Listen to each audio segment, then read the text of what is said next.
Welcome to this session of BSc Physics. The topic of discussion is atomic physics. I am Dr. K.M. Jagadish. The contents of this session are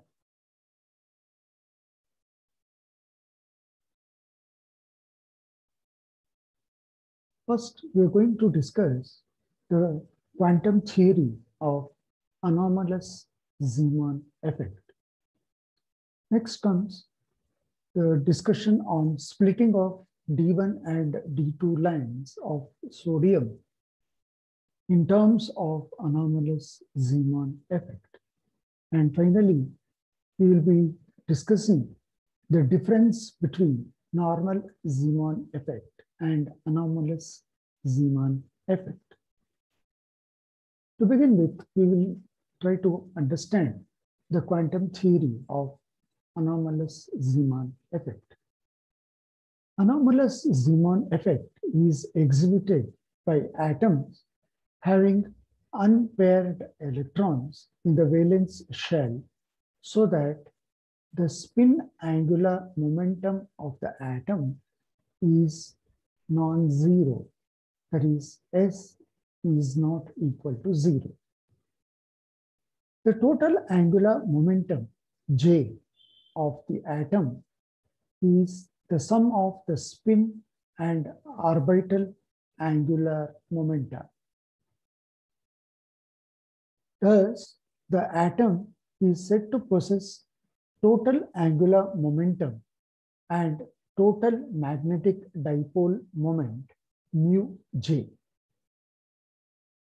When a magnetic field is applied, the total magnetic dipole moment interacts with the field and acquires a magnetic energy, delta E, with which the dipole moment vector executes Larmor precision about the field.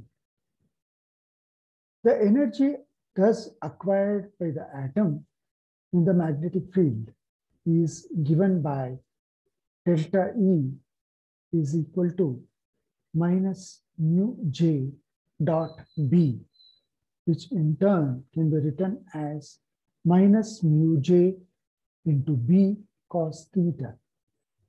But we know that mu J is equal to minus mu B into root of J into J plus 1 into Gj, and cos theta is equal to PLZ divided by PJZ divided by PJ, which can be written as equal to mj into h bar divided by root of j into j plus 1 into h bar. Cancelling the h bar factor in the numerator and the denominator, we get mj divided by root of j into j plus 1.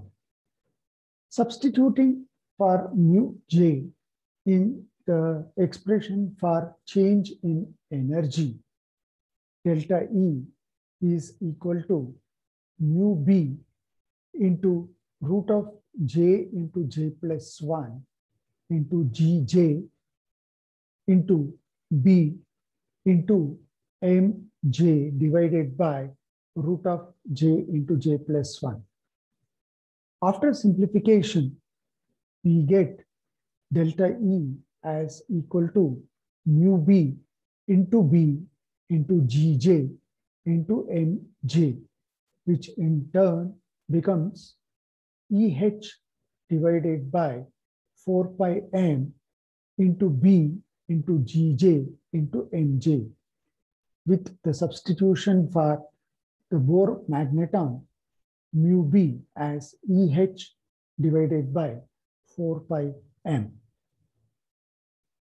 This is the additional energy gained by each atom in the magnetic field, which is proportional to the strength of the magnetic field and the product of Gj and Mj. For a given value of J, Mj has 2J plus 1 orientations in the presence of magnetic field. Hence, each energy level with particular value of J splits up into Mj number of energy levels of slightly different energies. The transition between the energy levels obey the selection rule delta Mj is equal to 0, comma, plus or minus 1. So coming to the application of this anomalous Zeeman effect to explain the splitting of D1 and D2 lines of sodium. The sodium D1 and D2 lines originate from the transition from 3p level to 3s level. That is, from 3p half state to 3s half state for D1 line, and the 3p 3 by 2 to 3s half state for the D2 line. Hence, two lines are produced in the absence of magnetic field.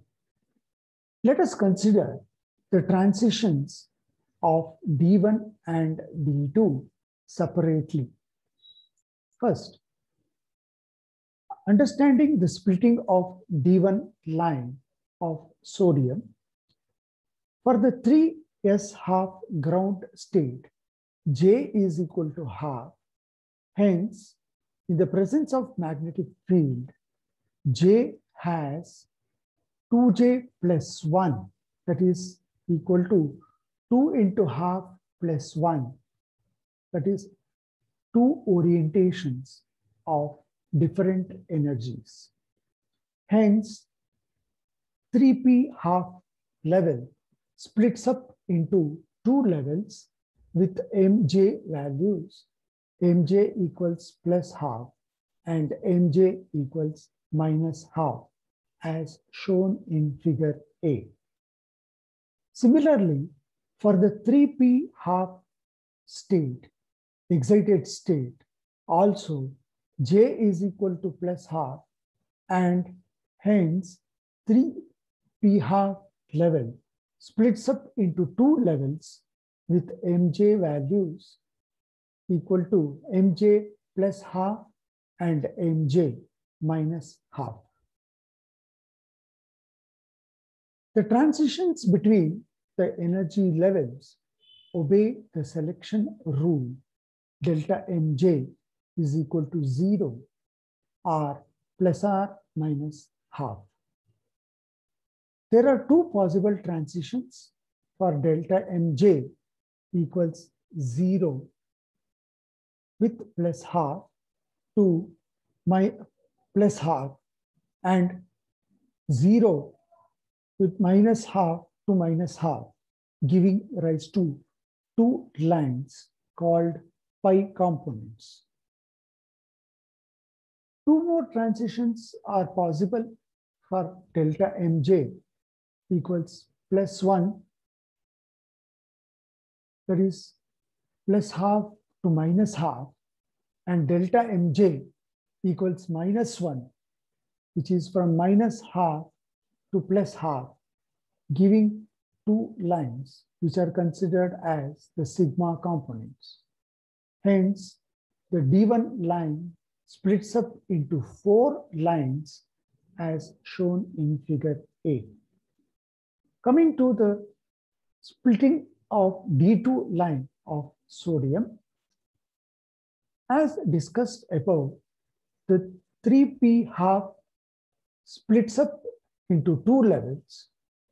For 3p 3 by 2 excited state, J is equal to 3 by 2. Therefore, in the presence of weak magnetic field, Mj has 2J plus 1, which is equal to 2 into 3 by 2 plus 1, which turns out to be equal to 4. There are 4 orientations of different energies. Hence, the 3 by 2 level splits up into 4 levels with mj values as mj equal to plus 3 by 2, plus half, minus half, and minus 3 by 2, as shown in figure B. Therefore, there are 2 possible transitions for delta mj. It is equal to 0. That is from plus half to plus half and minus half to minus half, giving rise to 2 lines, which are the pi components. Also, 2 transitions are possible for delta mj equals plus 1.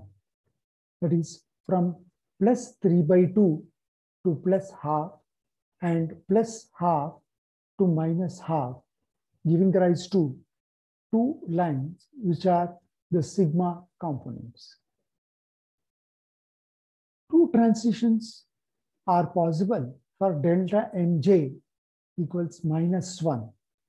That is from minus half to plus half and minus 3 by 2 to minus half, also giving rise to 2 lines, which are referred to as the sigma components.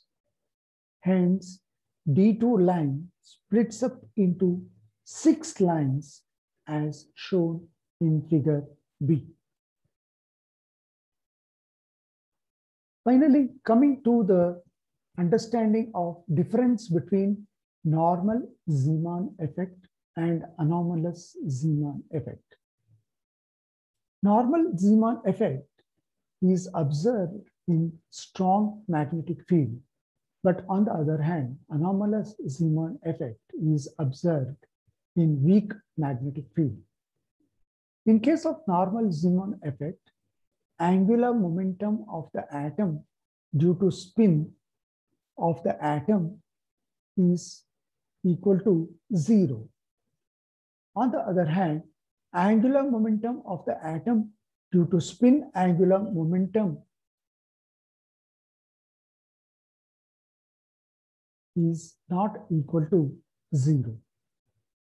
In case of normal Zeeman effect, spectral line splits into fewer component lines, but in anomalous Zeeman effect, the spectral line splits into many component lines.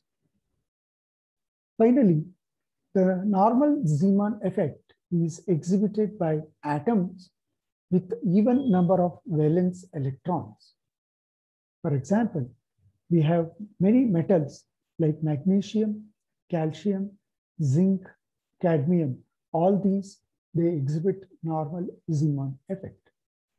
On the other hand, the anomalous Zeeman effect is exhibited by atoms with odd number of valence electrons, and the examples for these are the alkali metals like sodium and potassium, and also chromium.